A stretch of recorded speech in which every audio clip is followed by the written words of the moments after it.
సూపర్గా కాదు అక్కడ ఆ మూలకి దర్శనం అది ఉంచేసి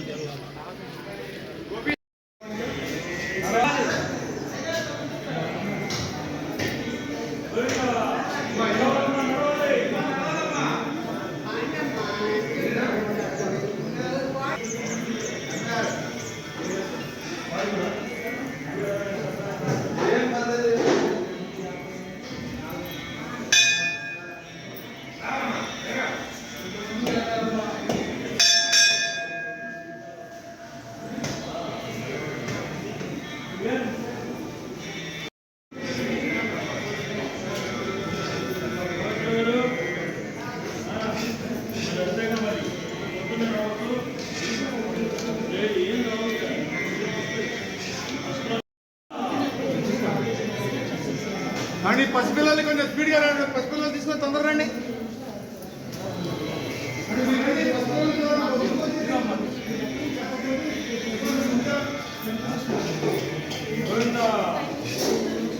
నడవాలి నడవాలి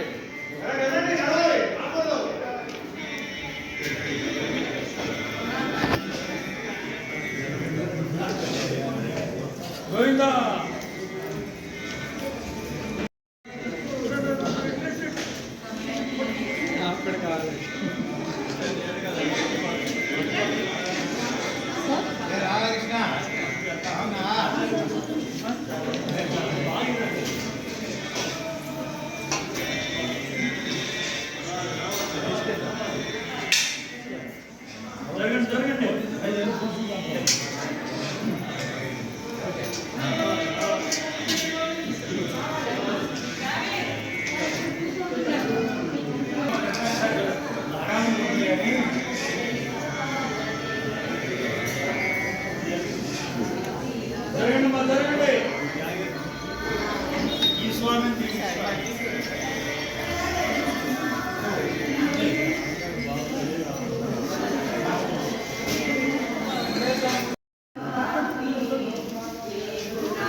ఓకే. ఇది నెహ్రూ నగర్ నందిగామలో ఉన్నటువంటి శ్రీదేవి భూదేవి సహిత వెంకటేశ్వర దేవాలయం. ఈ దేవాలయంలో ముక్కోటి ఉత్సవం వైభవంగా జరుగుతుంది. విష్ణుమూర్తికి సంబంధించినటువంటి వ్యవహారాల్లో 3 ఏకాదశులు ప్రముఖమైనటువంటివి.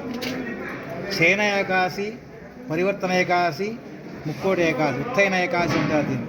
అంటే విష్ణుమూర్తి సంవత్సరంలో కాలాతీతుడైనా కానీ సంవత్సరం మొత్తం మీద ఆయన శయన ఏకాదశి అంటే తొలి ఏకాదశి రోజున ఆయన పవళింపు సేవలు చేస్తాడు విష్ణు వైకుంఠంలో. తర్వాత మధ్యలో వచ్చే పరివర్తన ఏకాదశినప్పుడు పక్కకు పొరుగుతాడని చెప్పి శాస్త్రం చెబుతుంది. ఈ ఉత్తైన ఏకాదశి అంటే ముక్కోటి ఏకాదశి రోజున స్వామివారు సర్వాలంకార భూషితులై నిద్ర నుండి లేచి భక్తులందరికీ, భక్తులేంటి దేవతలందరికీ, ముక్కోటి దేవతలకు కూడా దర్శనమిస్తారు కాబట్టి దీన్ని ముక్కోటి ఏకాదశి అంటారు. ఆయన దర్శనం కోసం ముక్కోటి దేవతలు కూడా వేచి ఉండి ఆయన దర్శనం చేసుకొని తనకు కావాల్సిన కోరికలను నెరవేర్చుకొని జరిగిన ఆయన కార్యక్రమాలను, జరగబోయే కార్యక్రమాలను తెలుసుకొని దాని ప్రకారం నడుతూ ఉంటారు. కాబట్టి ఈ రోజున ముక్కోటి దేవతలు స్వామిని దర్శనం చేసుకుంటే పుణ్యదినం కాబట్టి భక్తులు కూడా ఈ రోజున స్వామిని చూస్తే వారి కోరికలు నెరవేరుతాయని, వారి పుణ్యపద మోక్షం వస్తుందని, పుణ్యంగా చక్కగా దొరుకుతుందని చెప్పని శాస్త్రం చెబుతుంది. ఆ ప్రకారంగా భక్తులు ఈ ప్రతి సంవత్సరం కూడా విశేషంగా ఈ దేవాలయంలో అలంకారంగా జరిగిన దాన్ని చూసి ఆనందపడి దేవాలయంలోకి వచ్చి స్వామివారి దర్శనం చేసుకొని వారి కోరికలు నెరవేర్చుకుంటున్నారు. శుభమస్తు నిత్యం.